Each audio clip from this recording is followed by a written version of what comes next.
Good evening, everyone. Welcome to tonight's Freedom Thinking Community Group. Sorry, it's a Thursday. It's not a Thursday, is it? It's a Wednesday, isn't it? Wednesday? What day is it, anyone? Got nods of Wednesday. We'll go. It's Wednesday. Sorry, it's not Monday. Well, can't apologize for the fact it's not Monday, but sorry, we're not doing this on Monday. We were on one of our mass migrations down south, and we didn't get in till gone 8 o'clock. So it'd been hard work. Hi, Ange. Um, Yeah, thank you to everybody who's shown up. Thanks for your patience in getting started tonight. Yeah, really, really appreciate it. This is a via donation event, so anybody who wishes to make a donation, please have a look at the description below the video. We greatly appreciate your donations. Jen and I do as much as we can via donation. We want to make it accessible for people. Um, we want people to have access, and we appreciate everybody who views these as well. So please like, share, subscribe, and comment. That's all useful to us. It apparently does something with algorithms or something, and that's good for us apparently. So yeah, please like, share, subscribe, and comment. And if you wish to be added to our Telegram group or our WhatsApp group, please get in touch. info@freedomthinking.co.uk. That's info@freedomthinking.co.uk. Tell us what you prefer. Would you prefer WhatsApp, Telegram? We can add you to either or both. It's not one of those where we spam things. It's very, well, it's us. Anybody who gets to know us knows that we're not particularly hot on IT and mobile phones and stuff like that. So you won't get spammed, but you will get to know about events that we're doing. It's a bit easier for us to communicate on WhatsApp, Telegram than it is to go through emails and stuff like that. So yeah, if you'd like to be added to any of those groups, email is your number, stating which one, WhatsApp, Telegram, info@freedomthinking.co.uk. Also, if you wish to come and work with us, we do work privately with individuals, couples, groups, anything like that. We've worked in many different demographics, blah, blah, blah, blah, blah, businesses, charities, schools, prisons, NHS, hospitals. We worked in all kinds of places. So please get in touch, info@freedomthinking.co.uk. Hopefully Jenny's coming in the not too distant future and there will be two of us. We have had a message from a gentleman who's asked us to open up to speak to something this evening. Is that gentleman okay with me sharing their name? Do you think? I hope so. Colin? Well, please don't share my name, please. Of course I am, mate. Of course I am. Glad we're on the same page there, but Cole, do you want to read Yeah. right? So Cole sent us a message. Hey, I'm done. Cole sent us a message saying, could we speak to something? I found a little book. Also, I was tidying my room. A tiny book. There it is. The specific breakthrough discoveries of Sydney Banks, whoever that man is. Specific breakthroughs. And yeah, it's a grand little book. It's just George Pransky's musings on like what's important, why are the principles important. And Cole sent a little chapter that I'd like Cole to read if that's all right, and we can just have a bit of a conversation around it. First of all, Cole, read it out. No, yeah, read it out, and then tell us why. What was it that you wanted to have? Why did you want to have a conversation about this? Okay. It's number one discovery. Can you all hear me fine, by the way? Right. The nature of thought. Thought is the gift that human beings and other creatures possess to create subjective, momentary images and words in their minds. Sydney also discovered that realizing the fact that we think promotes human psychological well-being, independent of the specific thought or the specific content of our thinking. Prior to this discovery, thought was widely seen as only one of the many inputs into the formulation of people's experience rather than the exclusive source. It was generally believed that the content of people's thinking should be the proper focus of therapeutic intervention. This discovery suggested that the focus should instead be on the fact that they are the thinker rather than what they might be thinking. Why this discovery matters, this is George Pransky's take on it, by the way, very clever man. When people discover that well-being comes purely through realizing the simple fact that they think, they are no longer tempted towards the effortful and ultimately unrealistic task of managing their thinking in the pursuit of well-being. So, I mean, I thought that, Sydney Banks's words on the matter of thought, which is why I sort of proposed that as an opening for tonight. To me, it's pretty much the cornerstone. I can't really say the foundation of the three principles because you can't have one without the other. But it's clear to me that it's thought and thinking is pretty much the mainstay of the conversations of the three principles. And it's so important. But I mean, Sydney Banks himself said that, you've got a mind and you are conscious. And I can't remember his exact words now, but he sort of almost said that thought's the big one. So that's why I wanted to, or why I proposed that perhaps we could talk around thought this evening as a subject. That's a novel idea. Great idea. Cool. Thanks, Cole. Okay. Read, by the way. You've got like you'd be good on radio, I think. Shall I tell you the last time I read in front of anyone? I was about 8 years old in front of the headmaster at the junior school, and the week before he'd caned me. I don't think you got over that, Cole. Yeah, well, yeah. Thanks, Cole. Cool. I personally wouldn't be too quick to separate mind, consciousness, or thought. I'd be careful not to separate them. We can,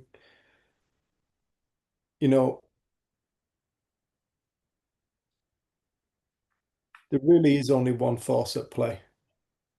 And mind, consciousness, and thoughts are attributes, if you like, of the one force. So if you were to take the sun, I'm probably going to fuck this right up, but if you were to take the sun, what are the attributes of the sun? Well, I suppose you get the attribute of gravity, if that's true. And you've got the attribute of light, and you've got the attribute of heat. But they're all the sun. Okay, we can separate off heat as being something separate, but it's not separate from the totality of the sun. It's because of the sun. We could take light as a separate principle of the sun, but it's not separate. It's because of the sun. And we could take gravity as a separate principle of the sun, but it's not. It's because of the sun. So when it comes to mind, consciousness, thought, it's like the internal sun. Like mind is the infinite creative force that we are.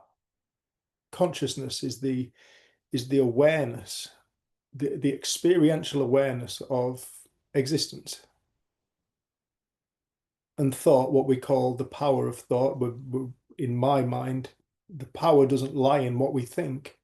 It lies in, like George just put us there, it lies in the discovery that we are endowed with the capacity to create reality via what we call thought. And this, to me, I say it every week, there is no more important conversation that could ever be had at this time, anytime. But now's a really good time. Now's a really good time for people to start to discover that the reality that they encounter is not outside of them, it's inside of them.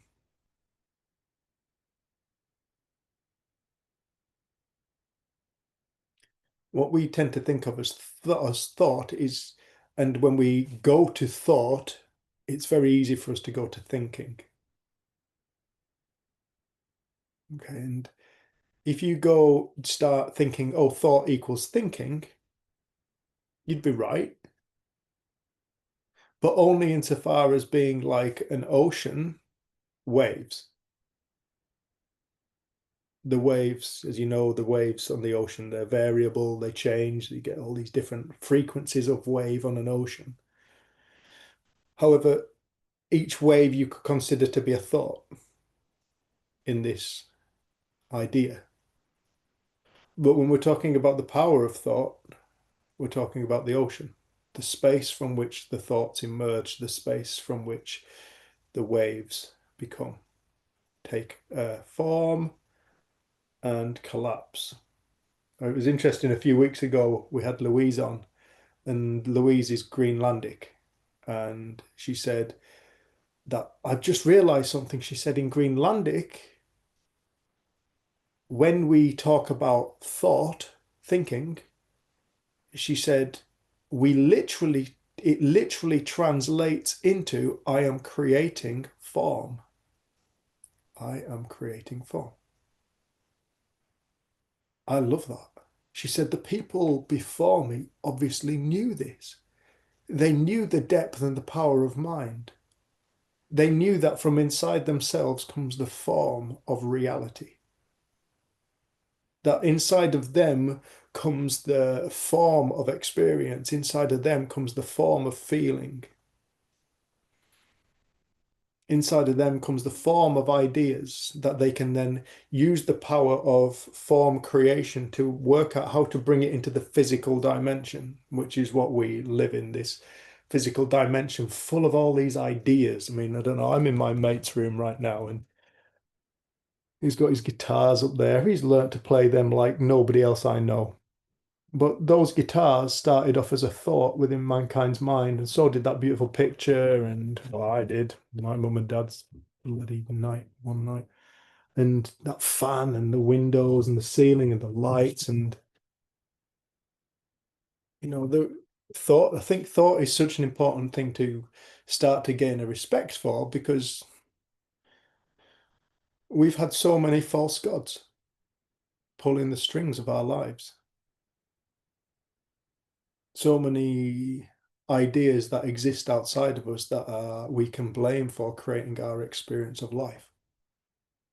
And it's a misunderstanding because I think in that, and let me just read that one more time. Let me see if I can get it up. Up. Just bear with me one sec. Exit that. Thought is the gift that human beings and other creatures possess to create subjective momentary images and words in their minds. Sidney also discovered that realizing the fact that we think promotes human psychological well-being independent of the specific thought or specific content of our thinking. Prior to this discovery, thought was widely seen as one of many inputs into the formulations of people's experience rather than the exclusive source. Hi, Anna. Hi, Haley. Um, yeah, and that's kind of where we've been. That's where I exist sometimes. Do you know what I mean? And it's where I've spent a lot of my life is believing that there have been many different kind of things outside of me that I've been pulling the strings and generating my experience or influencing my experience. But the discovery that there is nothing that you get to experience outside of yourself, and the only thing that gets to create that experience is yourself, is the most freeing realization anybody can have. It's where we go from being victim to creator. It's where the outside world collapses for a moment And what you're left stood in is a moment of clarity where there is nothing outside of you. There is no thing outside of you. You are not separate from anything. Everything you are experiencing is an internal experience, which is a mind-blowing thing when we think we look out. We think we look out around a world, which we do. We walk around on a planet. However, the experience itself is not outside of us. What we think we look out of is actually light coming in. That's how the eyes work. There is no experience outside. Everything is an experience from within. And I think when it comes to the discovery of thought, what we've actually started, and it blows, do you know, it blows my mind. I often contemplate this. How the fuck did we not see this? How did we not? What have we, why were we so blind? And why is it we're starting to come out? Why is it we're starting to wake up to the realization that we are potentially, but totally creators? I say potentially because I know for some people, they're still in that place where they're like, yeah, I've got 1 foot in, 1 foot out, 1 foot in, 1 foot out. Not cool. Okay, let's say potentially. What if? What if it's true? But when you realize that there isn't any false gods. The false gods were that of our mind. I'm not talking religion now. I'm talking other creative sources for our experience. People, words, other people's words, standing up in front of a head teacher and reading and getting the cane. You know, whatever it be, whether it be work, whether it be the weather, whether it be the future, whether it be the past, whether it be the partner, whether it be them, whether it be them, whether it be the place, whether it be that place, whether it be finance, whether it be the clothes, whether it be the car, whether it be what happened. When it's realized that there is no other source for our experience of life, excuse me, other than that we draw forth out of our ocean of self, that we draw forth via the power of thought, the images, the remembering, the imagination, the ideas that we draw forth out of our infinite being are that we get to experience. And then we lay it upon the earth. We place it like a veil over the earth. So what we start to see is we start to see through the veils of our beliefs. And that's why Jesus in the book of Thomas said, "It's done unto you as you believe." The reality that we encounter is that we believe in. Reality is a subjective experience. That's why no two people on earth see the same reality. That's why everybody on earth sees their own unique expression of reality. That's why we have arguments, disagreements, not enough political parties in my reality. That's why we have all these different music genres and stuff like that, and different clothes, and we all like different things. We all see different things as being good, and we all see different things as being bad. We all see different things as being right, as being wrong, and we always think we're right. And then at some point, there's a humbling dawning dawns upon you where you realize that it's all made up for yourself and for everybody else. And that is reality. That is your reality. That's your experience. That's what you would call your life, but it isn't life. It's because of life that you get to have that experience. Life itself is not something that changes. It doesn't change. It doesn't come and go. It doesn't look good at one moment and then bad at another moment. No, life is the medium through which you get to experience all of that. If anybody finds life, they find the true self. And if anybody finds the true self, they'll find a wholeness, an absolute totality that is unbreakable. And it will help to show them that the experience that they've been living in is an illusion. It was what they created.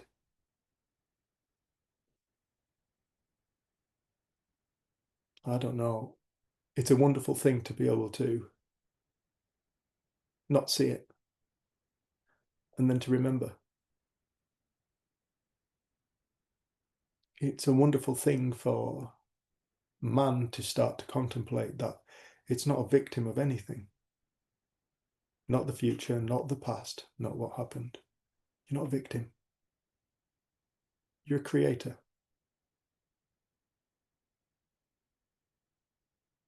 And it's via, we call it thought. Now, I personally don't know what thought is. I say this pretty much every single week. I don't know what thought is. I don't know what it is. Like, I don't know what the sun is. Like, I don't really know what heat is or light. I don't really know what life is. I don't know what love is. I don't know what earth is. I don't know what a tree is. I don't really know. I can formulate concepts and ideas through thought, and I can fool myself and trick myself into believing that I may know something. But really, when anybody discovers what life is, they don't know what it is. It's a deeply humbling experience where you realize that you don't really know anything. But you start to get eyes and ears for truth. Truth is life. Experience, the fact of experience is truth, but how the experience is showing up is not truth. Not in this dimension. Not in this physicality. So we call it thought, and another word you could use for thought, if you'd prefer, would be energy. Everything in form comes from energy. Now, everything you think is the mind creating form, as it's said in Greenlandic. You could call it energy, all the images, all the memories, it's all energy. But again, I don't know what energy is, but we could use that word if we're trying to get a sense of something. It's what works, because many people don't like the word thought. Don't know why, but I've heard it many, many times. Why would you use the word thought? Why wouldn't you use the word thought? Pick another word. If you don't like the word, pick another word. But what we're talking about is a truth, not what I think. What I think is not truth. What I think and what Jenny thinks, or what Sharon could think, or Kate could think, we could all go on a day trip together, go to a coffee shop. Oh, best cup of coffee ever. No, it's not. It's not, Dave. It was not a right cup of coffee. I don't even like coffee, said Kate. You do. I know you do. But we can all see things from different points of view, and that's the truth of life. We do all see things from different points of view. This is where all our arguments start, our disgruntlements.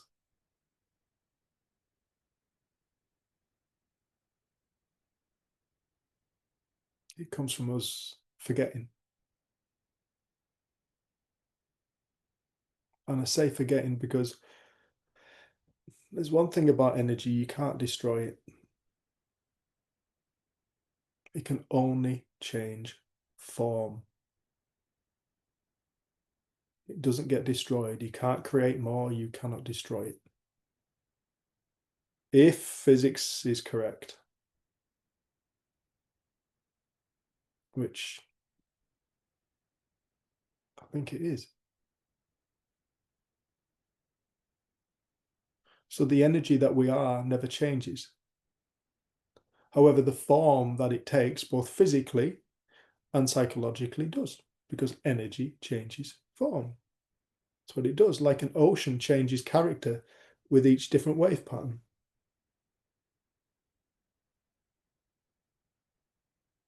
And what we've tended to do is we've tended to get hung up on our waves. We've tended to get almost like attracted to certain thought forms. And we've held on to them and we've associated them with being ourself. The infinite energy of thought has mistaken itself for what it thinks. And that's what you'd call the ego. The ego, the best definition of ego I've ever heard was Sydney Banks. And he just said, ego is everything you believe to be true about yourself and this world. Everything you believe to be true about yourself and this world is ego. It creates a false identity. The ocean forgets it's an ocean and starts to believe it's a wave or a group of waves, or this wave and that wave. Not that wave, but that wave over there. Why aren't you that wave? What's wrong with that wave? No, not that wave, and that wave. And that's how our experience is created. It's not broken, it's not wrong. It's the game of human. It's the game of being human on Earth in 2025.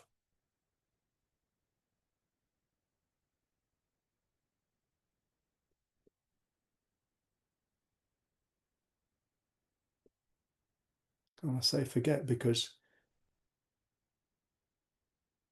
we are the remembering.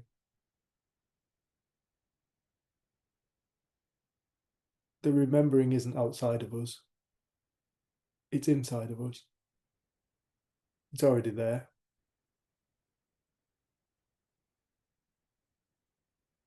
It's here now.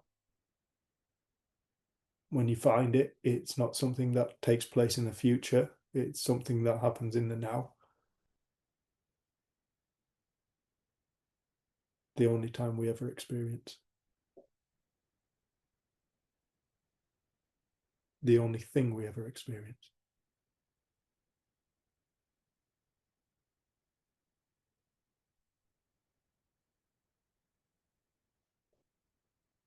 The power of thought is not man-made.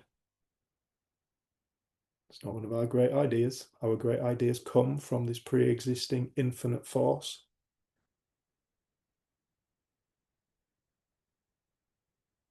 It's in everything.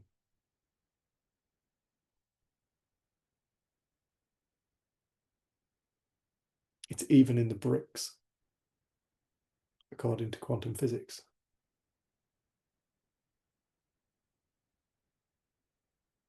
According to quantum physics, every photon, every electron, the first particles from the ocean of infinite nothingness come the first waves, the particles, light particles, photons, electrons, and they're all aware they're being observed. They're conscious. And as they become aware they're being observed, they collapse into particles. And when observation is removed, they go back to wave, infinity. Observation collapse, observation taken away to infinity again. Nothingness. So every single photon, electron, whatever else ton is aware it's being observed. It is conscious. It knows what to do as and when. So thought is something that is permeating. It is the creative agent of the universe, really. That's what thought is. In the Hermetic principles, the first Hermetic principle is the universe is mind. That's really the fabric of every religion. It's also the conclusion that quantum physicists have come to.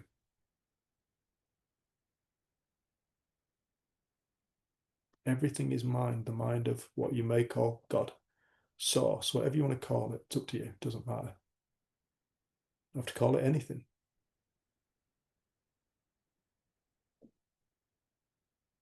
But without that, nothing could exist. This is my belief. If you want to understand how God creates a universe, look inside yourself, look how you create your reality. And you'll realize what the universe is. It's a divine dream. But it's our dream. It's your dream. It's my dream.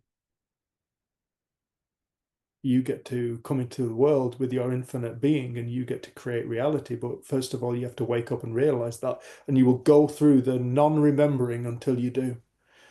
You may go through many lifetimes, I don't know. Hundreds, thousands, perhaps. Thinking it's all as solid and real, and you are simply an observer of reality. I observe reality, it's outside of me, I can see it. What do you mean? No, it's like that. Can't you see? It's like that. No, it's not like that. It's like this. You're fucking mental. It's not like this, it's like that. How many times have we had these kind of conversations where we've believed we are simply observing a static reality or a singular reality?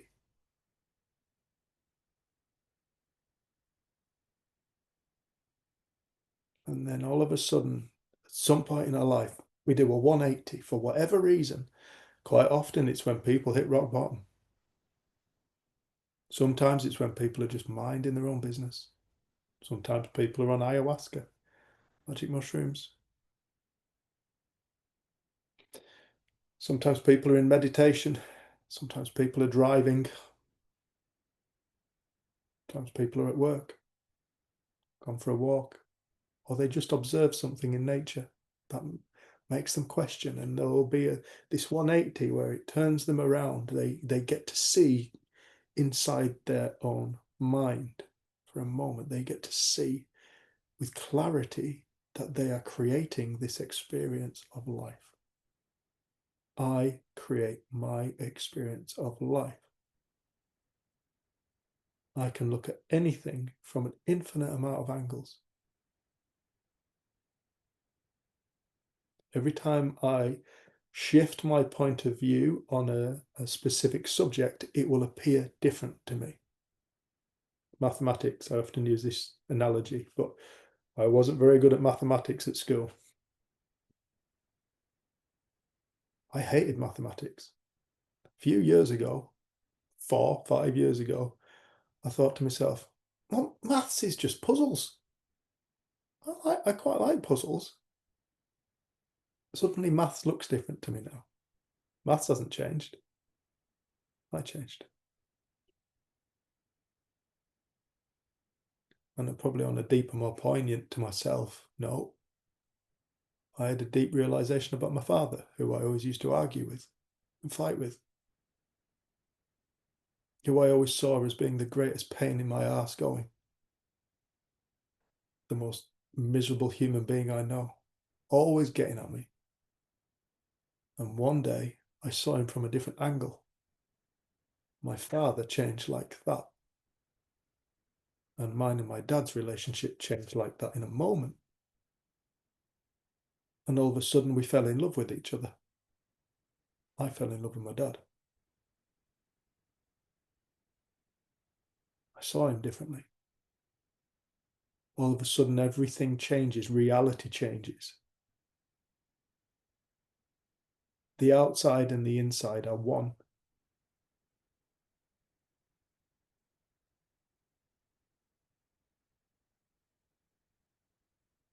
They're the same thing.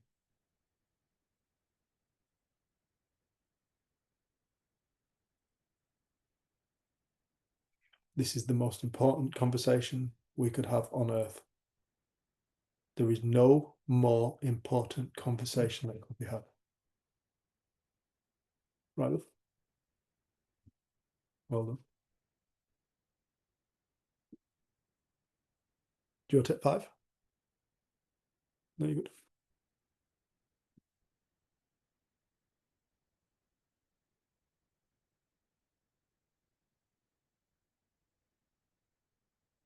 I'm Dave, by the way. This is Jen. For anybody who doesn't know us. We've been talking about thought tonight. What do you reckon? I haven't read the quote. Yeah, I know, it's such a fucking amateur. Bloody hell. This is a professional outfit, Jenny. Anybody want to share anything?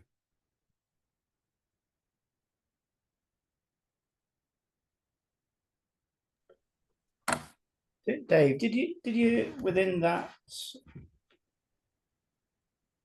conversation just then, did you say that you wondered why more people were not aware of these principles?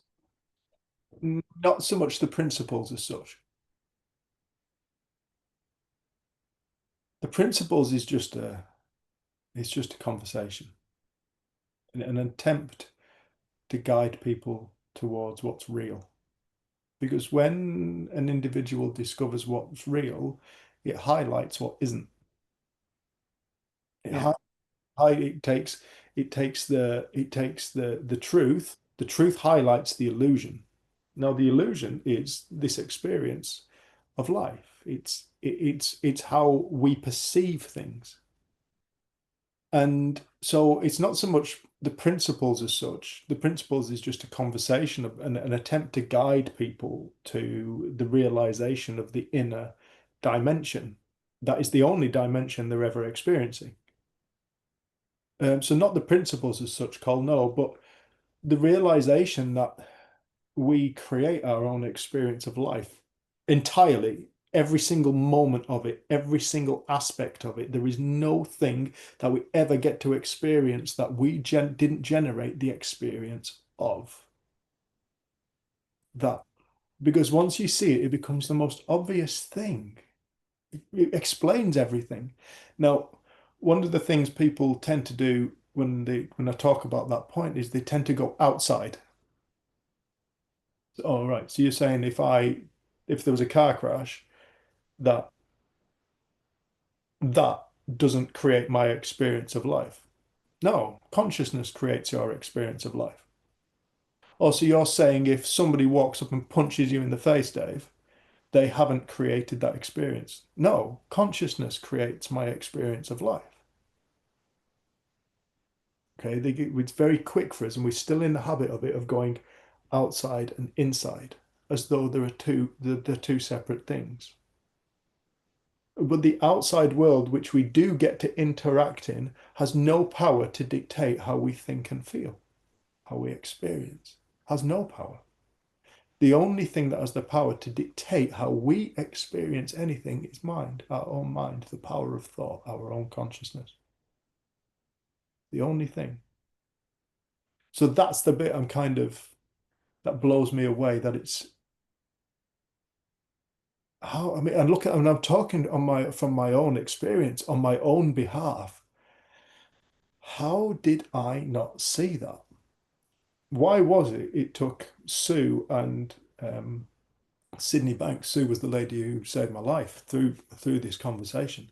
How was it took these people to point something so obvious out to me that was so life changing, so life affirming, so spiritually awakening, so empowering, so loving? How was it took people to point it out to me? Why the fuck did I not see it? And I know Jack Fransky's written books about this. Why somebody should have told us. You know, I'm not. I don't think I'm the only one who has that kind of that thought. Why is it I didn't get? Why did I not see it? Yeah, that's the bit that baffles me, Carl. Now, the thing I was trying to point to, or what I got from your, whether it was a question or an observation, is when I think of the Book of Thomas, and there are 114 sayings in there, not one of them religious, as you know, but it's translated from an Aramaic language well over 2,000 years ago. But to my mind, Sydney Banks was current. Even though he started off in the early 70s, I mean, clearly his message was so powerful, and it got through to an awful lot of people. Fortunately, perhaps, that some of them were therapists, psychologists, and psychiatrists who got the message clearly, and then they started to spread it. But other people, just normal people, started to spread the message in the 70s, the 80s, and the 90s. And then, of course, you've got the advent of the internet. And I remember when I first started looking at his videos, and he was saying, "Don't listen to my words." What bloody hell's he on about? and yeah, and then when we saw you in Ambleside, you know, you weren't saying anything different from what you both say now and every other month, usually Monday. And yet the message got through. I was ready. And of course, since the 1970s, it's probably now tens of thousands, if not hundreds of thousands of people who were ready to hear that. What I think is, it's a timeless message, but in terms of modern English, it's a modern message. Do you get what I'm saying? Because I mean, you can listen to Buddha and Jesus, or rather, you can look at their writings, and it doesn't come across. Well, not to me, it doesn't. But Sydney Banks, although he's on video, pretty close, isn't it? I would have loved to have seen him live, but it's pretty close. And of course, I was with you and Jen and Lisa at Ambleside, and clearly I was ready, and the message from your souls came through and woke me up big time. So that's what I was trying to say, that, you know, that there are dozens and dozens of spiritual leaders, even before Jesus. And yet the message is, to me, it doesn't come across very well for the modern world. Whereas from the 1970s onwards with Sydney Banks, it does. And the numbers have, you know, exploded, I would say. I'd be interested to know, Carl, when you read that stuff now, Yeah. does it resonate deeper with you now? Oh, 100%. Especially the thing is with the Gospel of Thomas. You guys listening, you want to. There's a video on YouTube about the Gospel of Thomas, and if you're to read it, some of them you think, oh, you know, you can't quite get your head around it. But this guy puts his, he's an American gentleman, puts his interpretation on them, and he's saying nothing different from what Sydney Banks says. Nothing. It's the same spiritual message. It all came from the, whatever you want to call it, the universal intelligence, you know, the formless, which I think is a good word, actually. But the message, excuse me, the message is exactly the same, and it can't be anything different, can it? When you think of it, it can't not be the same message. No, there is. When it's literally taking everything and boiling it back down to its essence. Exactly. Yeah. Boil everything back down to its essence. And isn't it beautiful? Yeah, oh, it's beautiful, but it's the singularity of everything. Yeah. And everything is the same thing. But this is the wonderful thing. It's like people have seen this as an enemy. They've seen duality as an enemy. It's not an enemy. It's us. We get to play. We get to play. You get to come to this world, and this is a Sid Banks quote. You get to come to this earth, and you get to create whatever reality you so wish. You are endowed with the power to create whatever reality you so wish. There is no greater gift in the universe than that, he said. I can't. Plum. Absolutely plum. You know, when you look at what causes stress and suffering amongst people, you ask them, they'll go outside. This, that over there, that, the past, the future. The future causes me stress. The future doesn't exist. It's our imagination that creates the illusion of the future. But what is that? It's a thought. The future is a thought in our own mind. That's all the future is. Same as the past. The past is a thought in our own mind. How do you experience the past? Well, first of all, you have to think it. That's it. And you can bring with it all the corresponding feelings that go along with that remembrance, that thought, because thought and feeling are inseparable. Again, they're one. Everything is one. It's a singularity. It's a singularity event is life. And it's like when you collapse everything back down to its singularity, you find yourself. You find life, and when you find it, you can't know it. You simply can't know it.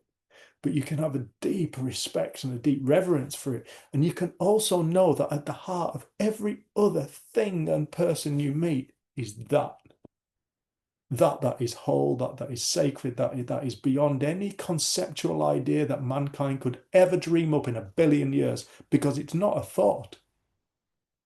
It's not a thought process.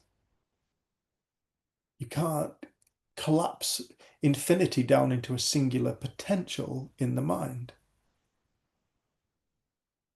So it's nothing we think. Who we are is nothing we can think. So anything we think we are is the illusion. That's a fact. We can play the game of personalities and egos and personality traits, blah, blah, blah, blah. We can play that game. We can play that game. It's just a game. It's literally a game. It's us trying to find safety in the unknown, in the unknowable.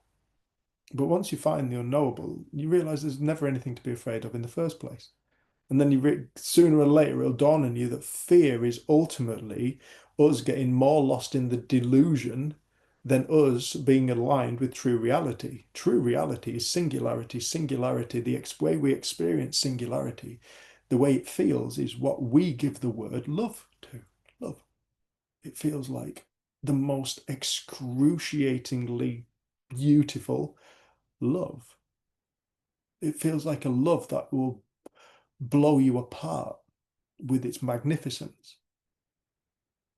That's what life feels like. That's what life minus the story feels like. And more often than not, people have to die to experience that. In order to experience it, they have to leave their physical body. That's what I had to. That's what happened to me. I had to leave my physical body in order to experience the fact that, one, you don't go anywhere. You don't move. You don't move when you die. It's a movement from within. There is no outside.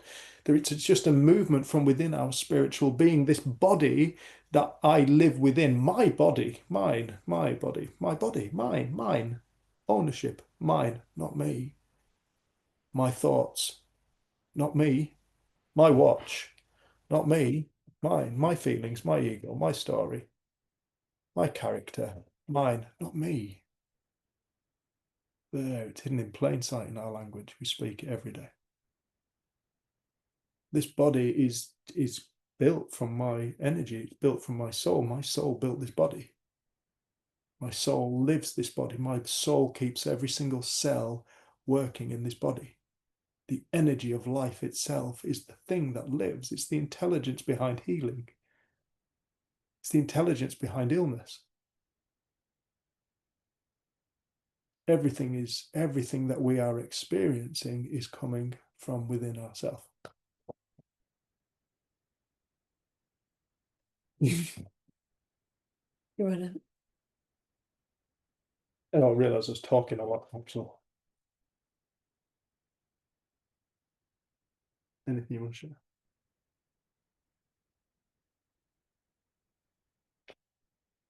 I think it was helpful for me when going back to the quote, when I heard you speak about the power of thought and seeing the power of Some water. thought within all life, in trees, in everything, it took it from being thinking to a power or a force that's universal. And I think Sid Banks always said these are universal principles. They're not human principles, they're universal. But I think it wasn't until I heard Dave speaking about the principles in nature and how his insights hadn't come a lot of the time from listening to somebody speak. They'd been from observing the natural world. And he realized that actually, when we say that we're looking at truth, I think we have to find the answer inside, or we look inside the content of our mind to find answers, or we look inside the content. But actually, the truth is within everything, which is why you can learn from looking at anything, because the truth exists there, because it's what it's built from. And I think I used to kind of had the principles in a way split, in that I understood thought, but I didn't understand mind and consciousness, because I thought I knew what thought was, but it was a concept, and it was to do with content. So I think I've loved recognizing that what we're looking for doesn't exist in what we already know or what we've already thought. It exists in something new, and that space could come. I think I always used to think when I came across the principles, because it was like this inside job, like there's no outside of it, that I used to have to like sit with things, and there was no point almost having conversation. I don't know. And then I realized, well, no, the truth exists within all life, within all people, and sometimes it takes someone else to say it to us for us to hear it. You know, we might have such a busy mind that we haven't been able to hear ourselves think, and then suddenly someone else cuts right through that and helps you. And I think it was nice just to take it out of it being inside me as a human being, as a person, and to actually it's inside life. It's inside truth. That's what we're looking for. That's where the answers lie. But I think I kind of had confused that as being inside a personal The body. being, content, memory, which I know isn't what Sid was pointing to. And I love now listening to Sid's older tapes because I hear them in such a different way. And I like the fact that most of the time I feel like I'm on the edge of hearing something. I'm on the edge of recognizing what he's pointing to, but you can't. And as soon as you try and hold on to it, you kind of you go into an idea and you lose it again. That's what I enjoy about listening to Sid's stuff. And then it's interesting to hear like the different psychologists who are around him a lot and how they share and their interpretation of Sid's message, what they realise through him pointing. But it will always be an after the fact. It's never going to be the truth. And I think that's why sometimes we resonate more with one teacher than another teacher, because we're all doing our best to point to something that you can't speak about in a way. I think Sid's way of explaining this to me, like Colin was saying, was so simple and so in everyday language that I could hear it more.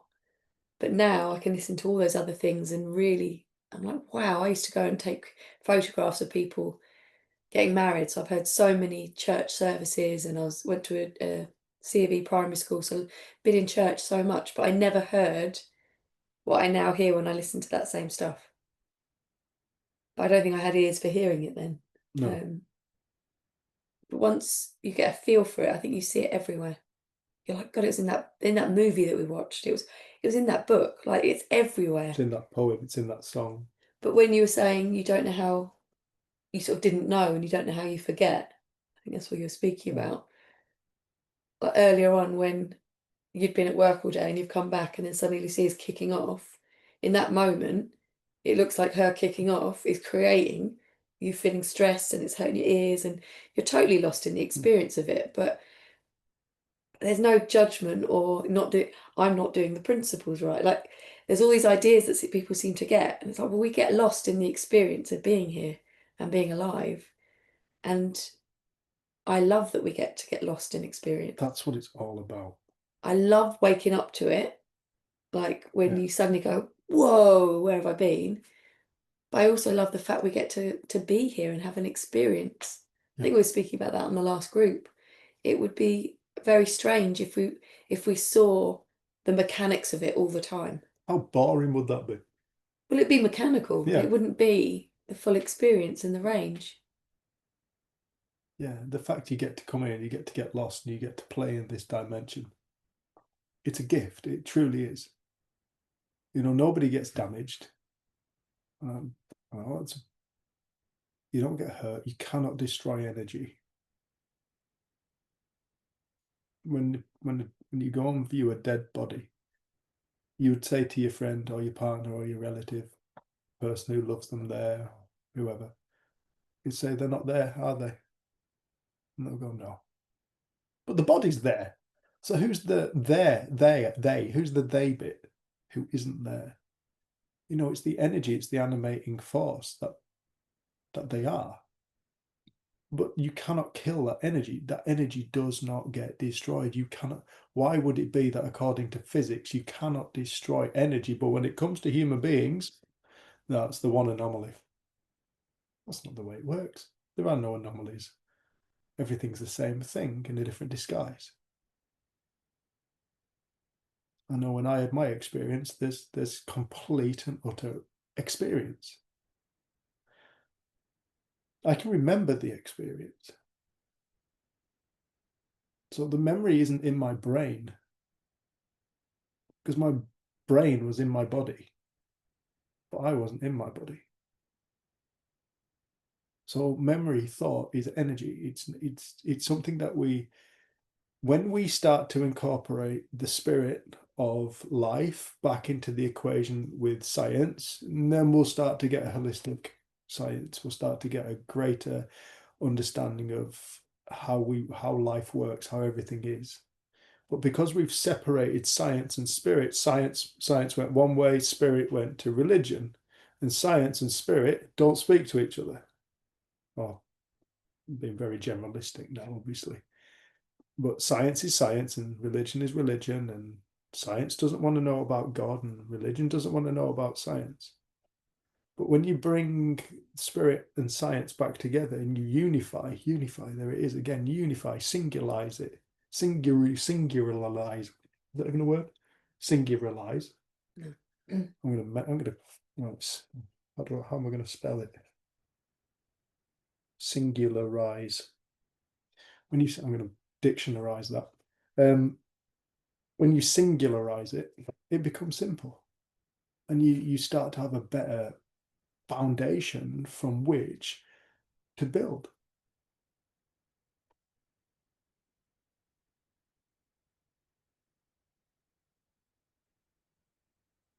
Yeah, it was interesting you mentioned about when I was talking about trees, because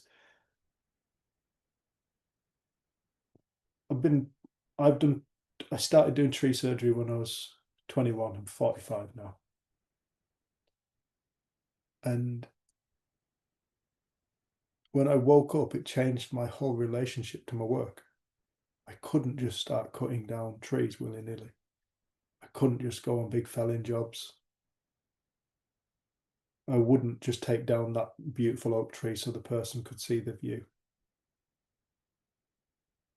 I became aware that they are conscious experiential beings like me, like you. They don't have a brain. Trees don't have a brain, yet they're perfectly capable of being aware of their environment. They are aware how close another tree is. You watch you go and look at a group of trees in a field that have grown closely together. They will form what appears to be the canopy of one tree. You'll all have seen this in a field. You get this canopy, and when you walk up to the trees, you'll see there's 3 or 4 trees. They've all grown very closely together. You look up in the center, you go and stand in the middle, there's no branches. They haven't all formed a tree shape individually and grown into each other like this. They've all put their branches on the outside because they are aware of each other's position. They're conscious of one another, and they've known what to do.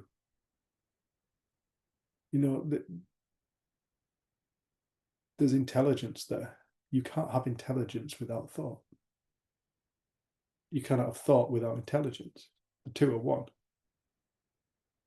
So, and then if you reduce a tree, like I've recently had to reduce a big sweet chestnut tree outside my mum and dad's house because it was leaning right over the house. It's what you call co-dominant. It's not got the strongest base. And so years ago, I reduced it, and recently I've had to reduce it because it puts out what's called epicormic growth. Now, epicormic growth is what is the word given to rapid cell division that takes place within a tree. And you'll see it, trees that go into suffering, they stick out lots and lots of fine growth everywhere. If you see a tree that's very, very dense, often you'll find it struggling. It'll be diseased, or it's got some kind of pollutant around it or something, or it's been reduced. So if it's been reduced, it's realized it hasn't got all the leaf coverage that it once had, and it sticks out what's called epicormic growth. Now, epicormic growth has to grow on the outside of the stem. It hasn't got the branch structure that goes right into the heart because it hasn't grown, the epicormic hasn't grown with the tree. It's grown after, once the tree's big, it's grown on the outside. It comes from outside. So all epicormic is rooted on the outside. And because of that, as it gets bigger and bigger and bigger, it's incredibly weak. So these big limbs of epicormic, which I couldn't be bothered to sort out for years, really needed doing. So I had to get up and I reduced it. I reduced this tree.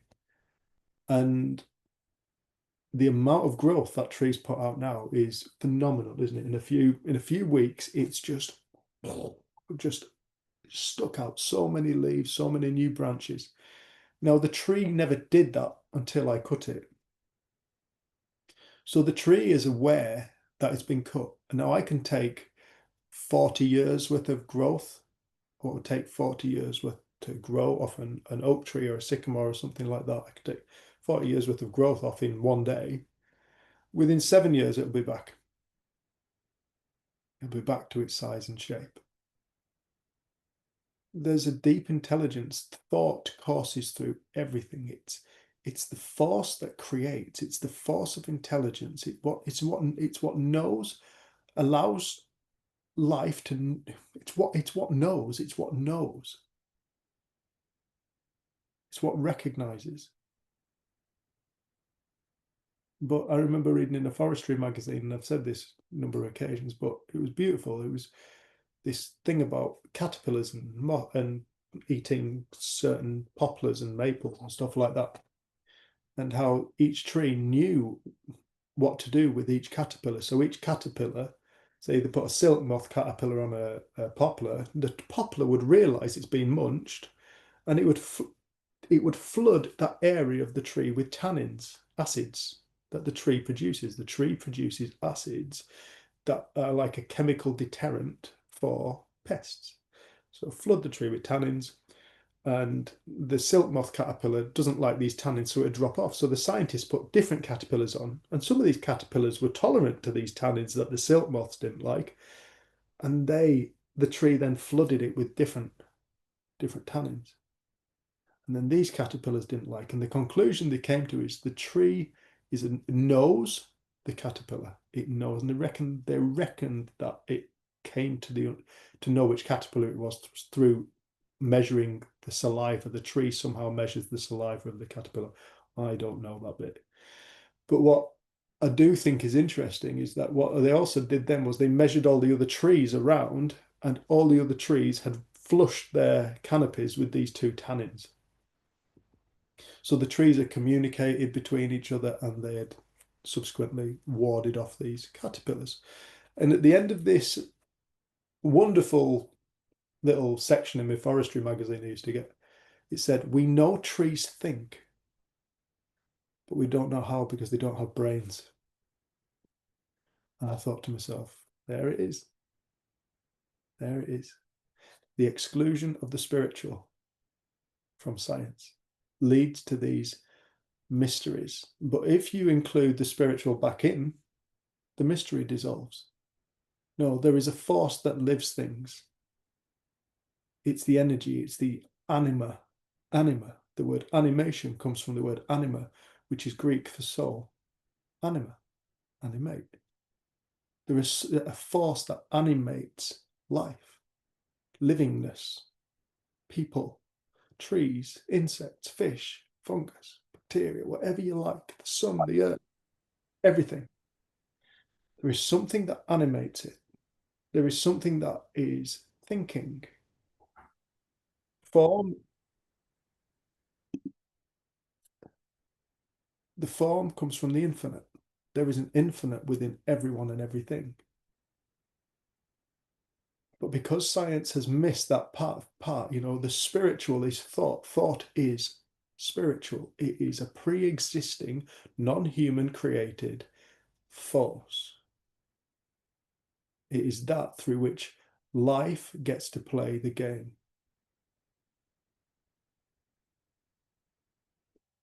It's that through which the universe gets to know itself. It's that through which the universe gets to explore itself. Every single thing that we experience is us exploring our inner dimension.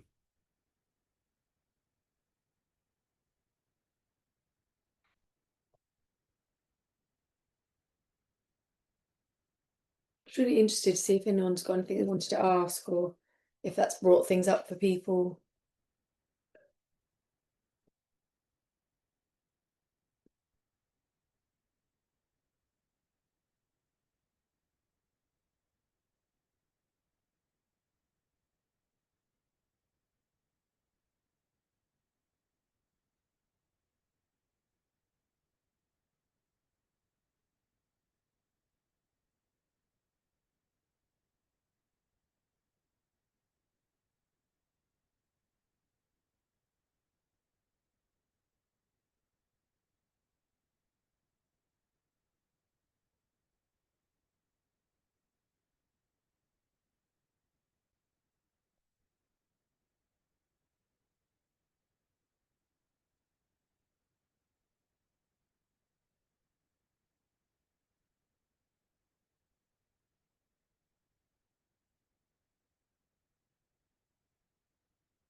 And I asked this, I did a webinar for my auntie who helps run the co-runs the Viva event, and I ended up just picking on her and getting her to ask a question or make a comment.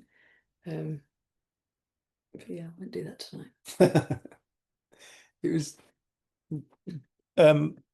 Cole, I think you were referring to when you were talking about the Book of Thomas. The Book of Thomas is one of my, I'm not a religious man.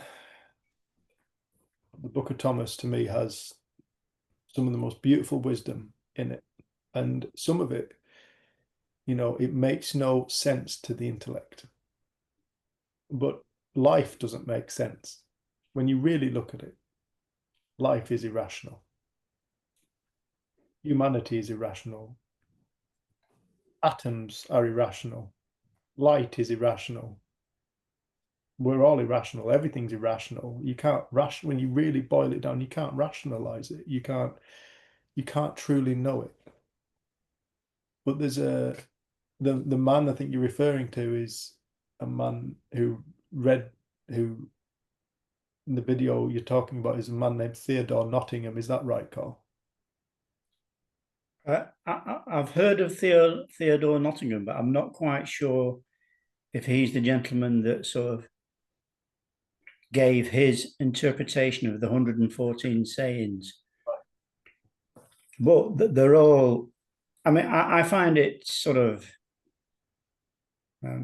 not strange isn't the word. I find it, ever since my awakening, and then I can go and look at Sydney Banks's videos, and every single one of them is different again. Every single one. And pretty much everything he says. I think that whoever it was is, given his interpretation of those 114 sayings of Jesus, that I like to think prior to my awakening, I wouldn't have had a clue what he was talking about. But I've read all 114. Well, I actually copied it down and started to transcribe it. Every single one of them makes sense. Every single one to me. Yeah, there's a lot in there. To me, for me personally, it goes over my head, and I can't see what that. Some of it I don't understand. But there's a couple of things, like one of the nicest times I remember being on one of your retreats was when a lady came in and said that her husband did original biblical translations, and he came in one day and said this was 20 years prior, so this must have been 2015 minus 25, 20 years, 1995, 1995. Between about 1995, her husband came in, and she said he just walked in the house and said, I think the opening statement in the New Testament is inaccurate. In the beginning was the Word, and the Word was with God, and the Word was God. He said, if I was to translate that, and what he did was he took like the original, like Aramaic or whatever language, and he's looking through it again now, no, 1995. He said, if I was to translate it now, he said, I would translate that as, in the beginning was thought. Thought was with God, and thought was God. And I was listening to a man named Theodore Nottingham, who is the man who kind of I got really interested in the Book of Thomas because of. And remembering how you found him. how did I find him? We were driving down south, and you said you had to pull over. You're like, "You're gonna have to drive. Oh, yeah. I'm gonna kill us. I'm gonna You're kill in us." such a bad In mood." a foul mood, wasn't And then you just like searched on YouTube just to listen to something, and it popped up, and then you were just like, within a few minutes, you were kind of laughing, and you were like, "Wow." I? Yeah. Oh, I was livid that night, wasn't I? We were going down to work in schools. Yeah, I didn't want to work in schools. But Theodore Nottingham did a YouTube thing on the Essenes. That's where I remember him from. Aye, all right. Yeah, it's brilliant. Oh yeah, it's wonderful. And I'd never heard of the Essenes really, but I thought I'd have a listen. And to summarize very briefly, the Essenes were a group of people that existed 2,000 years ago around Israel, and like the Hamitic, the Semitic language speaking countries, like the Middle East. And they saw themselves as a separate kind of society. And it wasn't color or any or creed or anything like that. It was to do with what they call the inner luminescence. And anybody could be an Essene. And the Essenes kept themselves to themselves. They had their own system, and their system was no hierarchy. Everything is shared, everything is mutually owned between everyone. Everybody makes their own decisions in their own life. It was kind of a utopia, if you like. It was like a utopic society. And apparently Jesus and Mary Magdalene were Essenes. They studied with Essenes, or they were an Essene. They were connected to the Essenes. But I was listening to this talk with Theodore Nottingham talking about the mystery of the Essenes, as he called it. And I've read this so many times, I can just quote it. But because I wrote it down, I paused my Spotify thing because he said something. I rewound it and I listened to it again. Beautiful. Rewound it, listened to it again, rewound it, wrote it. And where I paused it and started writing from, it said, and so the Essenes saw thought as the highest, most powerful force in the universe, as it was seen as the instigator of both feeling and action. The Essenes, therefore, learnt to harness this power. What was it the Essenes, therefore? Learnt to harness this power. Knowing that every thought they thought went out into the collective and affected the whole. The Essenes, therefore, saw thought as the highest, most powerful force in the universe, as it was seen as the instigator of both feeling and action. How we think, the way we use our minds, the way we use the power of thought dictates how we feel in this world. It dictates how we behave in this world.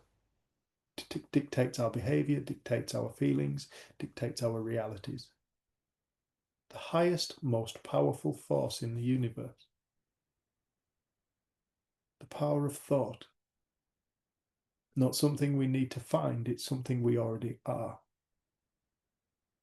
We are the highest, most powerful force in the universe. And I remember reading that and listening to that and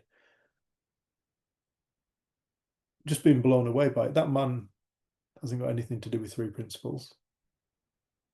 But like Cole says, once you start to see it, you realize there is only one truth. So people stumble across truth left, right, and center because there's only one of it.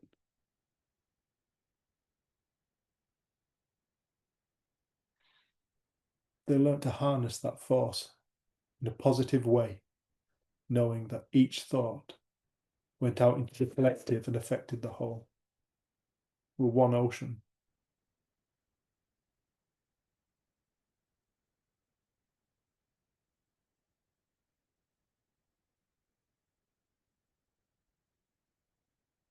So yeah, this isn't really a new conversation. It's an ancient conversation, but we seem to be living through a time, or perhaps have lived through a time, all of us on this screen, where man has got its most lost in its creations, thinking that they're real, thinking that they're the truth. And now it seems as more and more people kind of flirting or realizing with the truth. You know, more and more people, I don't see more and more people falling asleep. I see more and more people waking up. And because of that, this world has to change. Because the outside world is a reflection of the inside world. And as the inside world changes, the outside world has to change accordingly.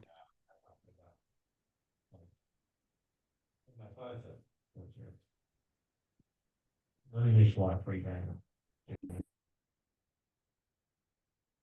not listening to any more of Julie's conversation.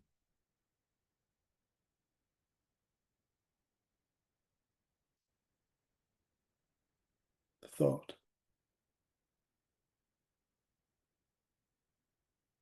It's just a thought. No, it's the creative force of the universe. It's the creative force of reality.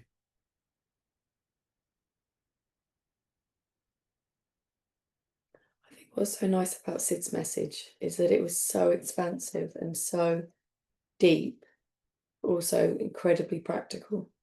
And I think there's times where he would talk in a way where you could start to feel like you're understanding what he was talking about.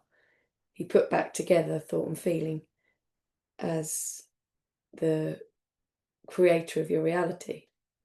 He put that back together. So it wasn't that something outside could give you a feeling. And I think that was helpful. Like, and it cut the cord between outside and inside. But he spoke about if you have a positive thought, you'll have a positive feeling. If you have a negative thought, you'll have a negative feeling. It doesn't come from out there, it comes from in here. So that's quite a practical guide in life. And you start to see that when you see that more and more, judgment starts to fall away, blame starts to fall away, all of those things, and you start to be more loving, more forgiving, because you see that people act out of a feeling. And so much of the time, it's invisible to us, even what the thought was. We just blindly act. And I feel like coming across this understanding, I've become more discerning with my own mind. And that's what I see when I work with people. People become more discerning with their own minds. Like he's given us something so practical and so dependable. He's given us something constant.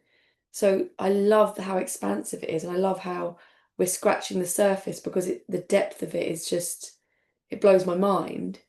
But he also gave us a really everyday language for how we are creating our own reality. So it puts us back in a really powerful place. We're not victims of life. We're not victims of circumstance. We're not victims. We have the power within us to create a new life, a new reality. And I think he was in the time when he had his experience, was in there's loads of stuff going on in the world in the 70s. And they were, you know, thinking the world was going to pot and it was all awful. And he said he used to get together with his friends and just talk about how awful it all was. And then he had his experience and he went from living in a terrible world where it was all going to go terribly wrong and there was terrible people, to living in a beautiful world where he could see that the perfection all around him. So nothing outside changed. But he had an experience where he recognized what's true and stopped living as a victim of his past and all those things. He became present again. His message was showing us how what takes us away from our presence, what takes us away from where we are most powerful in this present moment. Well, we ruminate about what we've done before, and we worry about what we might do in the future, and it takes us away from this present moment. and then we feel at sea, and then we make poor choices. But when we find ourselves back in the present moment, that's where we'll be very creative and insightful, and those places that we travel to in our mind have a different feeling with them. So we start to get a feel from this place. It seems to really, my life seems to flow, and from this place, it often goes to shit. Like we start to get a feel for that. Like I know when I used to get, sometimes we'd get quite interesting emails when I used to create the Three Principles movies, and we'd put, videos out into the world, and you might get somebody totally offended by one of the videos that's put out. And my first response would be like, do you know that we've self-funded this? Do you, like, get quite reactive? And then I calm down and be like, wow, they've got really offended by a video that's been put out there to try and help. And I'd think again and respond from a different place and get interested. So just little practical things in life. But it was nice because this isn't telling people how to live. No. It's saying you have got everything you need within you to start living a more beautiful life, if you so wish. But we have to let go of or allow old stuff to fall away. And when we start to see the principles, the power comes out of so many of our stories, because you see them as thought created rather than the truth. You see them as a potential rather than the truth. And if you see something as a potential, then it's then in the realm of, well, there's other potentials. So what else? What else? And I remember feeling like, wow, I've so often in my life just gone with the first thing that's come to mind and run with it. Whereas now I give myself space and time around things more often. Like I've loved it with being a parent, because the first thought sometimes, like my mum tonight when Lucia kicked off, was, well, she shouldn't be allowed to do any making now at all, even if she does eat her dinner. And I just said to her, Mum, she's 3 years old. She's been awake since 6 o'clock this morning. She wanted to have a sleep this afternoon, which I didn't let her because I knew she'd then be up till 10 o'clock tonight and we're back in that cycle again. She's exhausted and she's having tea at 6 o'clock at night when really she should have it at 5 o'clock at night. And she was really happy making. She was lost in a world of Yeah, making. she was loving it. But you can see how I find it very easy with her not to take it personally. But with an adult who've had an experience like that, I'd probably take it a little bit more personally. When she's like, get over here, I hate you. But you can see that everyone is in their world, everything they're doing and being makes sense to them in that moment. However crazy it looks to us. And I love it when she comes out of it, because in the end I put her dinner in a box and said, we're walking round to where we're staying.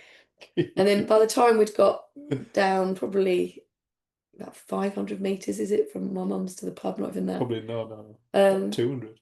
She's like, she'd noticed the sunset and she was pretending that there was a wolf following us again, which we did earlier on the walk. And then she chose the bench she wanted to sit on to eat. Well, I drove past and there's this that is big as cheesy grin and a big wave. And then, oh, somebody's inner world's changed.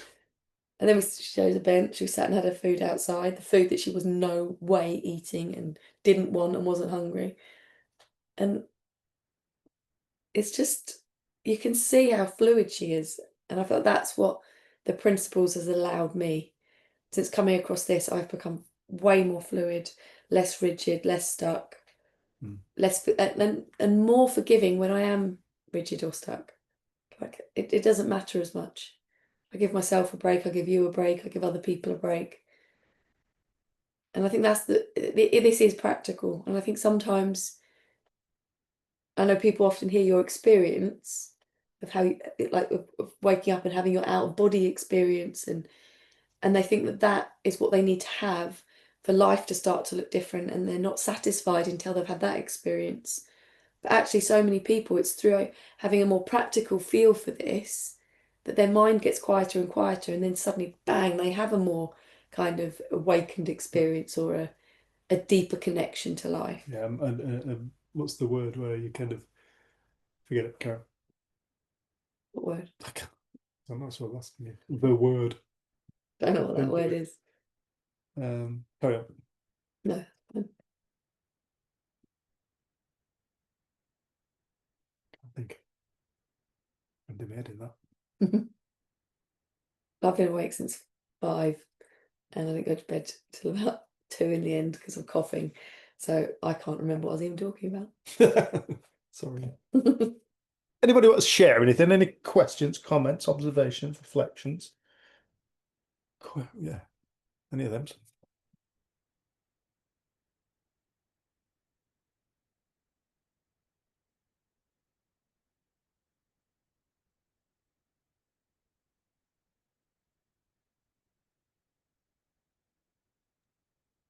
I'd just like to say thank you. It's been really nice being back in this kind of conversation, and everything that's been inputted has just been really good reminders. Nice, love. I love it. The thing is, once you get glimpses or whatever, it's like nobody can take that away from you. You don't forget. There's something. No, I think that's, sorry, go on. Oh, no, go on. No, I think that's true. You don't ever forget, but it's for myself personally interesting how you can go for a bit of a snooze and it ends up a bit of a longer sleep, shall we say. Yeah, what I was going to say was it's interesting because you'll never forget, but you'll forget. It's like once you've seen, it's like it doesn't mean you don't be human and believe your own bullshit, get caught up in the drama of your own mind. But once you've seen, like Jen says, you come back at some point, and if you've seen, you can come on a call like this and you just go, oh, you don't have to start from scratch. Do you know what I mean? You don't have to listen with those ears. As always been saying, when you've got ears to hear, I think it's in the book of Thomas, he says, for those who have ears to hear, let them hear. For those who are ready to listen, and don't throw pearls to sows, but for those who have ears to hear, let them hear.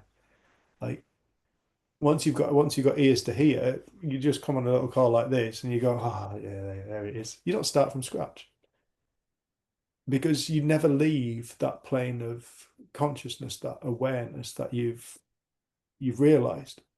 You don't leave it. You just play a different game within that dimension. Absolutely, because I think when you said, I can't remember the exact words, but you said about the true self, I did write it down and I can't even see me own writing. I do that. Yeah, you're talking about the true self and that, or what I kind of read, that feeling of wholeness when you've stepped into your like true self. And that again, I just felt that feeling come over me, because it's like, yeah, That's it. There's nothing to do. You didn't have to work on yourself. No, you don't have to do this, do that. You just realize it. It's not in here. It doesn't come from here. yeah, It comes from a thought process. It comes from another dimension of thought. Thought is infinitely dimensional.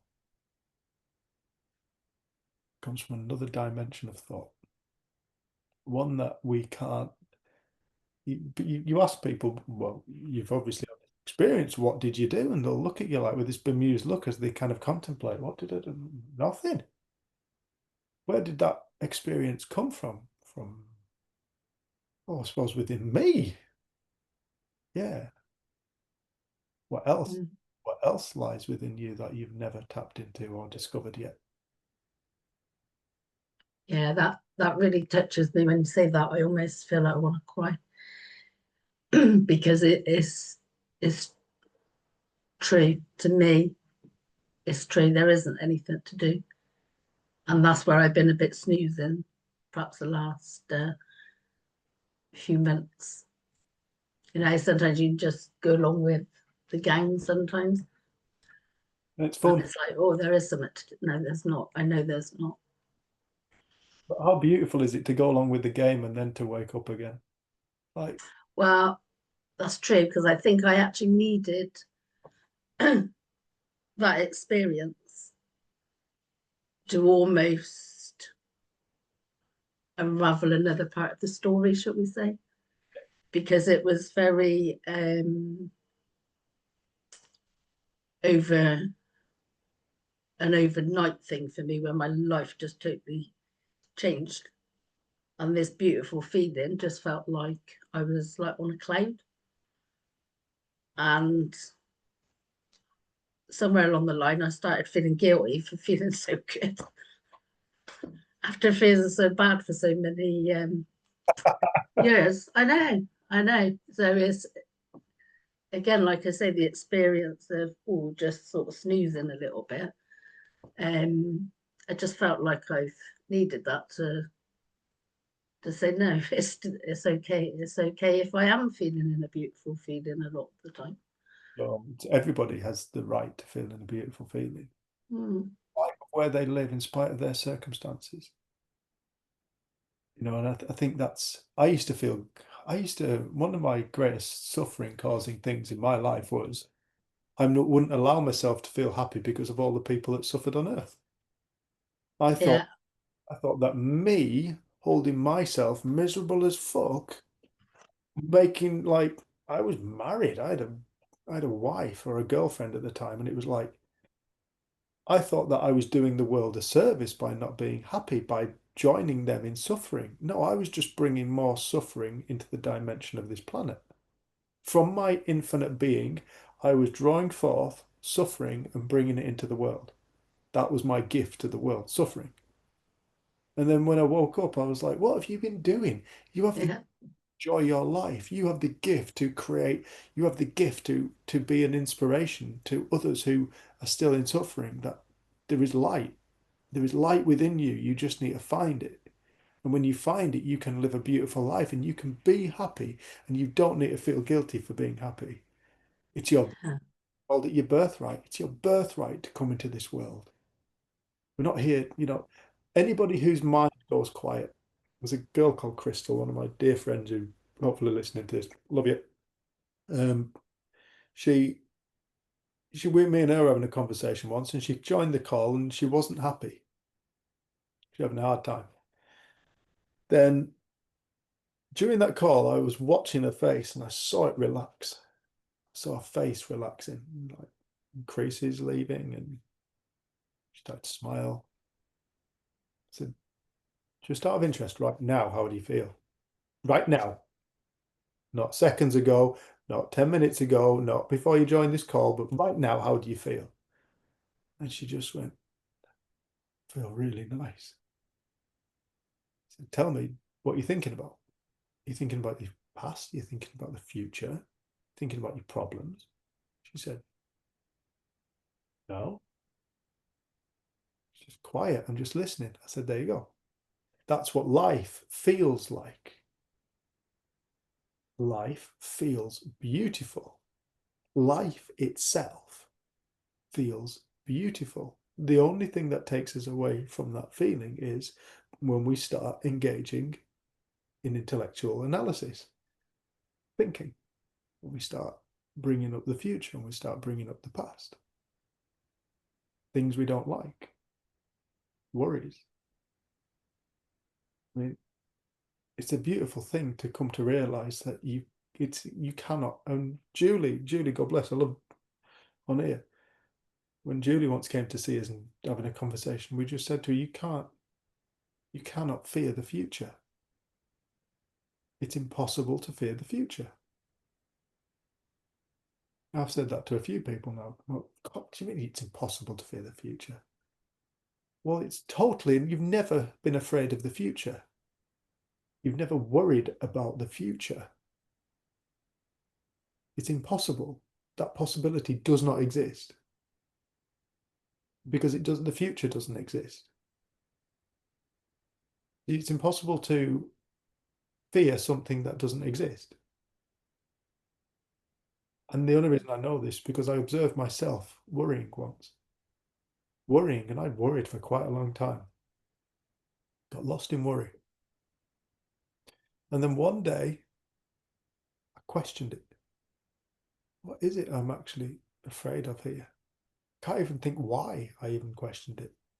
But what I did was I realized, well, the future doesn't exist, so it can't be that. It cannot be the future that I'm afraid of because it simply doesn't exist. We live in an eternal now. And then I saw my image that I was associating with what I call the future. And this image was frigging terrifying. It was horrible. It was a thought. I was afraid of my own thought. That when I boiled it down, that's what I was afraid of. I was afraid of my own thought. That's what fear of the future is. That's what fear of the past is. Worry about the anguish about the past or whatever. Guilt, past. You know, it's us being afraid of our own thoughts. Why? Why do we need to be afraid of our own thought? Why are we afraid of aspects of ourself? That's all we're uncovering. We're uncovering aspects of ourself. Infinite of all the infinite things we could generate experience of. We generate experiences of certain potentials, and then we think that's the truth. We think that's all there is. And I think this is why Sid's message was just like, is just one of the greatest gifts that mankind could ever receive. Because, Col, I agree with you. We're living in a time when, you know, we have somebody in 21st century, we're in 21st, oh, 21st century, 21st century who speaking in 21st century language, you know, as opposed to being translated, and not just being translated, but also being manipulated. You know, over time, Bibles have been manipulated over time, and which is sad. People have taken the words and kings have twisted it for their own nefarious reasons and whatever, and they've twisted this. And so Book of Thomas was removed. I totally get why you'd remove the Book of Thomas. If you want to create a control system, remove the Book of Thomas. Don't put that in there. That was removed 200 years after Jesus' death. But it's the Gospel of Thomas, who Thomas was a scribe, and Thomas went around and wrote down. Somebody had asked Jesus a question. Where do we come from? Where are we going? Who are we? It was one of the questions that Thomas wrote down, and Jesus' response is, you come from the light. You are going towards the light. You are the light. You know, so that's all it is. It's just that. And then the next question or the next statement, that's it. You know, and it's yeah, we're living in a time when I suppose it's been made simple because it's not been, somebody realized something that hasn't been fucked around with as such, I think is the scientific term.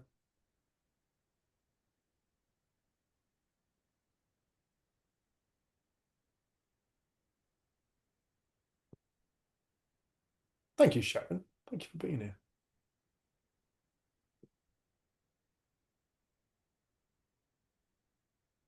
Got a good face.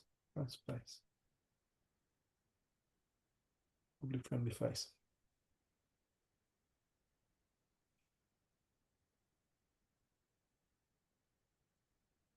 How's Hawaii, Julie? Oh God, I'm making you get up out of your sun lounger now, aren't I? Your spinny leather sun lounger.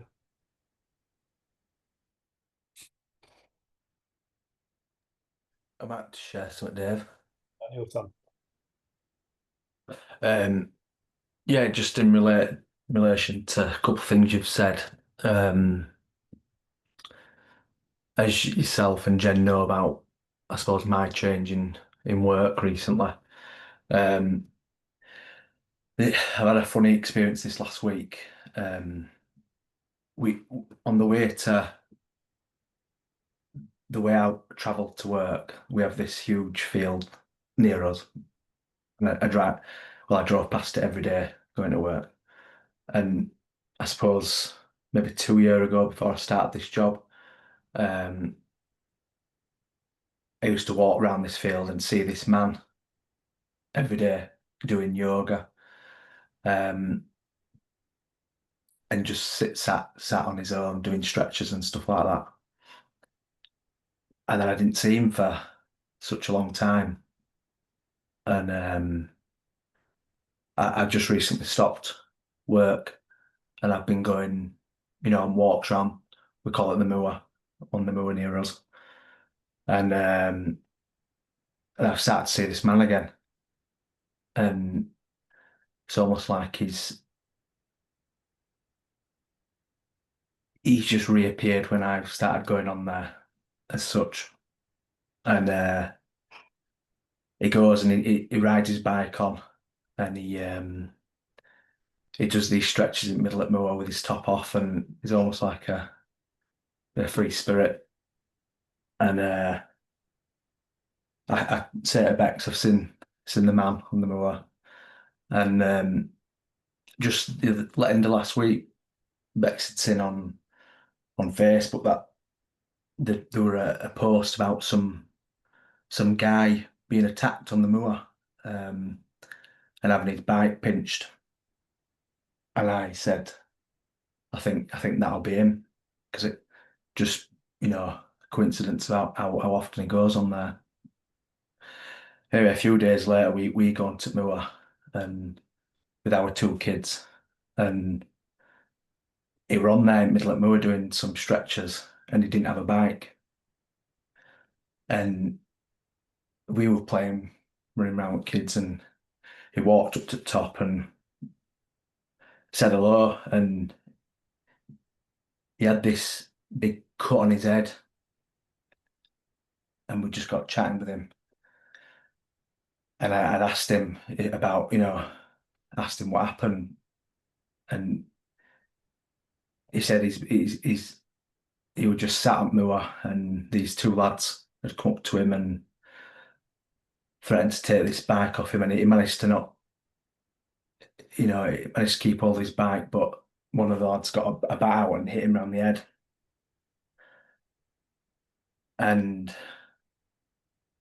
we had this chat, and then we walked off. And he would continue doing some stretches. And we went to the car, and I was like, I suppose, a bit perturbed by it. And you said to go talk to him. So you went, and I went back and spoke to this man. And I stood with him for probably about an hour talking, and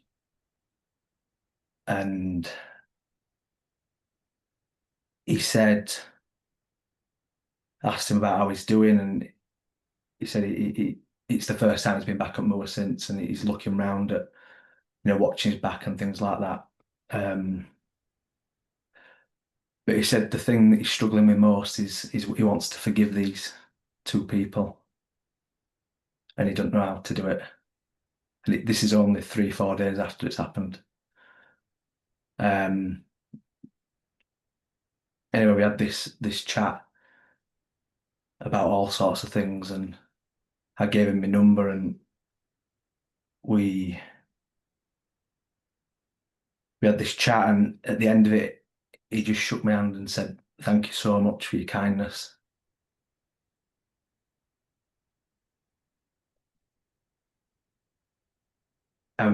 I walked off, and he had this big smile on his face, and the shit that I was thinking about an hour before that, and all the stuff I've thought about for weeks, just dissolved and fell away. And talk about being a light, and he was a light for me, and I think, and vice versa. And yeah, I suppose that what came to mind was like, and that's something that's free. And everything that I thought was important, just, the ego just dissolved.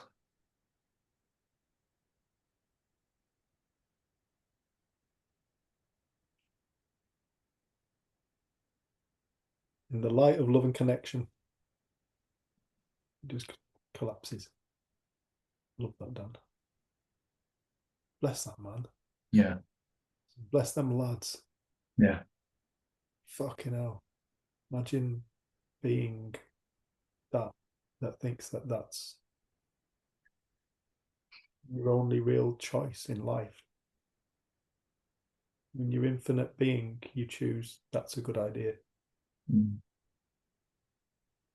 Bless that man. Bless you, Dan. Glad we're going to speak to him. This is what it is. It's like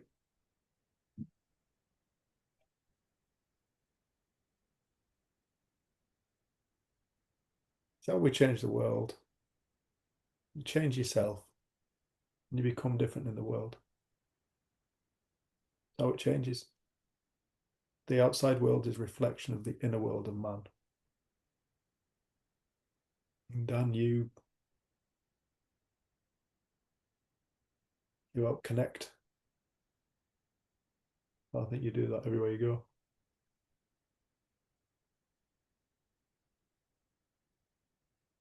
Good lad, Dan.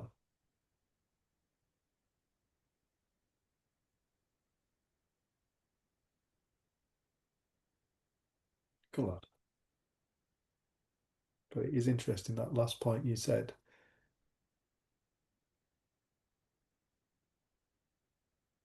It's in that love. It's in that love where everything collapses. If you want to call it shadow, shadow can't exist in the light.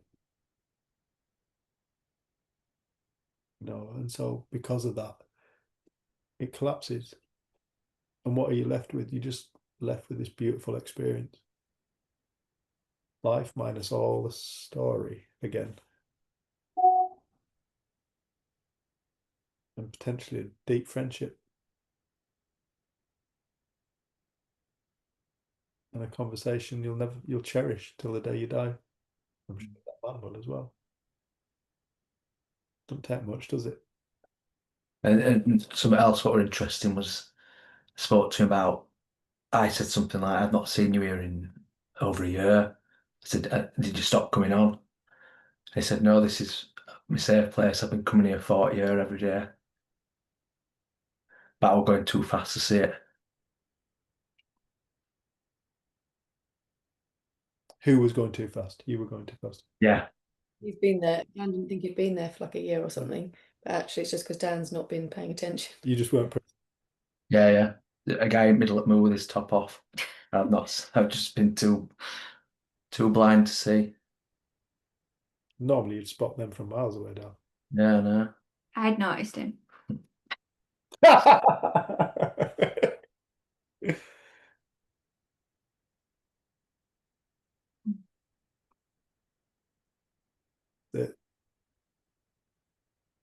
I remember saying when I came back Lovely, Dan. to my village after coming across the principles, just being in the village that I grew up in and seeing it and having that thought of like, where have I been? What have I been focusing on to have missed? Like, and it is a nice little village, isn't it? There's like Beautiful. thatched cottages, there's like dogs thatched into the roofs and things. It's just stunning. But I'd never noticed half the stuff. But it's that feeling of like, where has my mind been? If I haven't seen what's around me. And I think that's the nice thing when you then get to have those experiences. I remember when after you'd been to see us in the Lake District once and you'd gone back and you'd met a homeless guy that was also yeah. called Dan. Yeah. And you got chatting to him and like the rich experience that you had. And you said, actually, I probably walked past him like many times before. But for some reason that day you stopped and talked to him. And I think that they're the things that seem to happen when we're present. Little synchronicities, little encounters, connection. I think that is why, again, I love being with Lucia, because she likes to connect with people and she notices things. Like she notices, we're walking down the road, what's that smell? And then she's going around trying to smell everything to find out where it's come from. But I'm like, I would have just walked from my mum's to my friend's house, probably not noticed the smell, or if I had, I wouldn't give it any thought. But like that just presence and noticing life and not being so lost in our own dramas and spirals, and until we are, and then, Yeah. and then we're not, and then we appreciate those moments when we're like, wow, where have I been?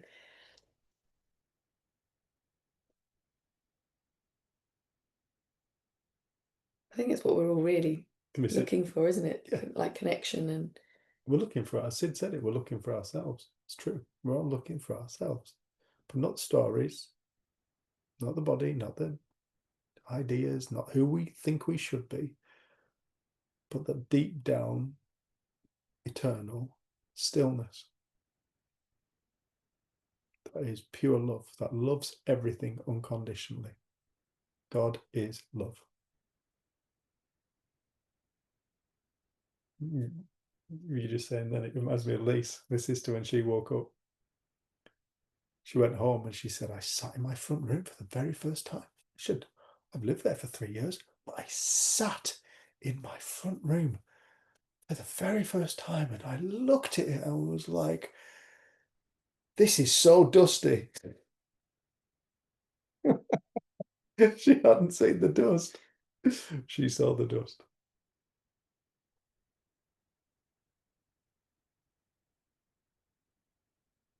Thank you.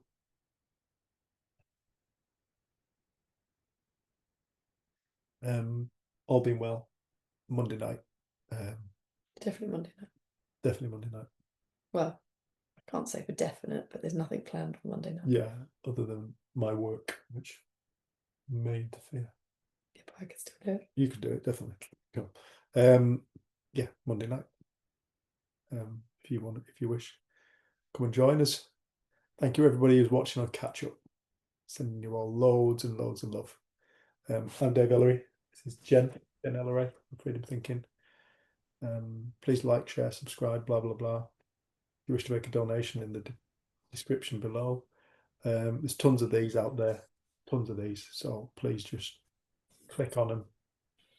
And Also, on the 5th of October, if you're anywhere in the Malden area of Essex, well done, yeah. we're doing a day event from 10 till 4. Not actually in Malden, it's near Malden.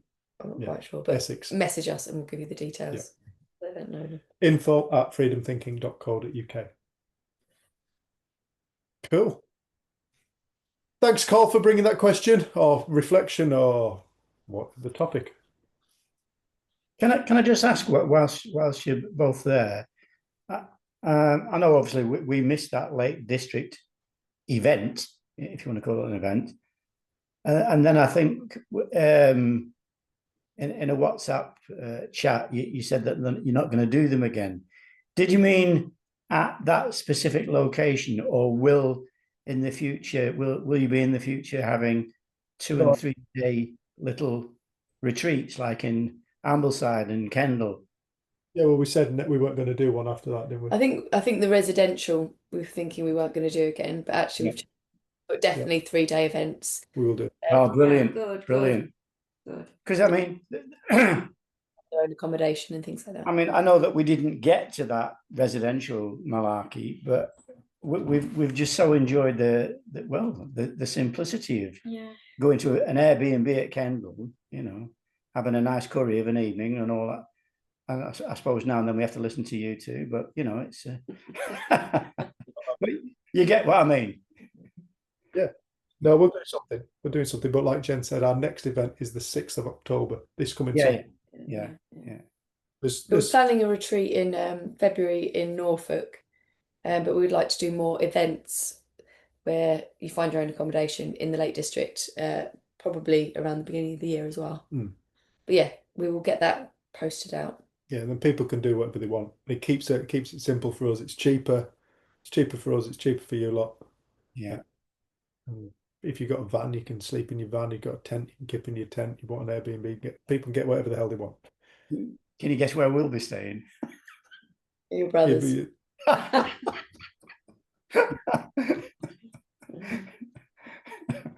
bit ironic he's so closed-minded. It's all that bloody rubbish. Oh dear. That's it. The power of thought for you. This is it. Yeah. Thank you, everybody, for being here. Thank you. Dave, thank you. See you guys. Morning, yeah. Good morning, Dave. Thank you. Mm. God bless. Morning, Colin. Thank you. Bye. Bye. Bye. I'm back. See you. Rose, Bye-bye. love, Julie. God bless everyone. See you, Anna, love. God Thanks. Thank you so much. You're welcome. God bless. Anna, where are you from? 1 second. Let me stop recording.